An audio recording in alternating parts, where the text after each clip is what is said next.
의료 실비보험 3월이 막차다. 이번 달에 빨리 가입해야 된다. 이런 이야기 많이 들어보셨을 겁니다. 바로 4월 1일부터 의료 실비보험이 개정되기 때문인데요. 이번 달 무조건 막차를 타는 것일까요? 그래서 오늘은 그 관련 내용을 한번 준비해봤습니다.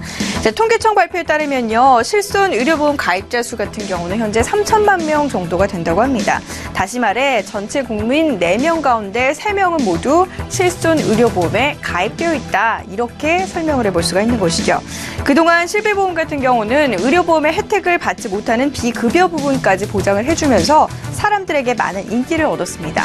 하지만 동일 질병으로 같은 치료를 받아도 병원마다 다른 비용이 발생을 하거나 또 의료기관이 임의적으로 가격 책정이 가능하기 때문에 병원별로 적게는 7.5배에서 많게는 17배에 달하는 진료비 차이를 보여왔는데요.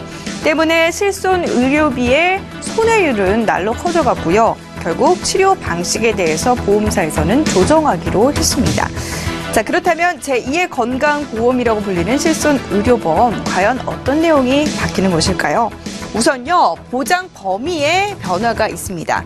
현행 같은 경우는 대다수의 질병 상해 진료를 기본적으로 보장해줬는데 앞으로는 일부 고가의 비급여 진료비를 보상받으려면 따로 특약을 가입해야만 그 부분과 관련해서 보장을 받을 수가 있습니다.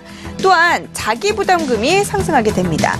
기존 같은 경우는 기존 급여 부분에서 10에서 20%, 비급여 진료와 관련해서는 20%를 보장해줬는데 현재는 이제 급여, 비급여 상관없이 20%로 자기부담금이 통일이 되게 되고요.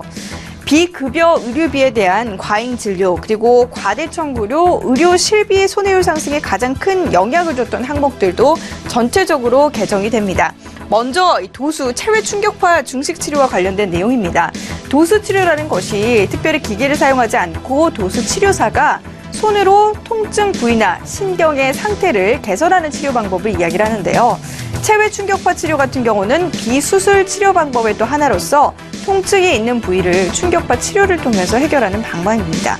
보통 이 두 가지 치료 모두 1, 2회에 한해서 끝나지가 않고요. 여러 차례 치료받는 경우가 많아서 청구 금액이 상당히 많습니다. 이 부분에 대해서 연간 최대 50회 총 300만 원이라는 한도를 둔 것입니다.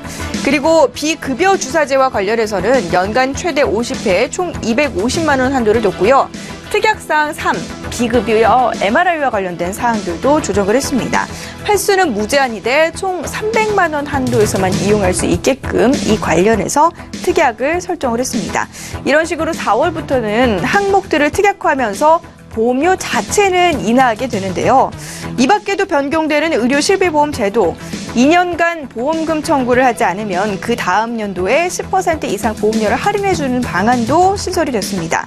또한 보험에 가입했더라도 보험금을 받지 않는 경우 상대적으로 지금 손해를 봤다 이런 경우가 많았는데 그동안에는 이제 그 자동차 보험만 무사고와 관련해서 보험 관련한 갱신 할인을 적용을 해줬잖아요. 그런데 실손 의료보험도 이제 그 점이 가능하다라는 점이고요. 단체 보험으로 직장에 가입을 하면 개인 실손 의료보험과 중복 보상 문제가 종종 발생했던 적이 있는데 이 관련했던 점들도 개선을 해서 퇴직 전까지 개인 의료 실비 보험료를 내지 않도록 하거나 아니면 퇴직 후에 전환할 수 있게끔 변경하는 방안을 현재 4월 1일부터 적용을 한다고 합니다. 어쨌든 이제 올해 4월로 예정되어 있는 의료 실비보험 개정. 현행 제도가 나은지 아니면 앞으로 바뀌는 게 나은지 좀 꼼꼼하게 따져볼 필요가 있는데요.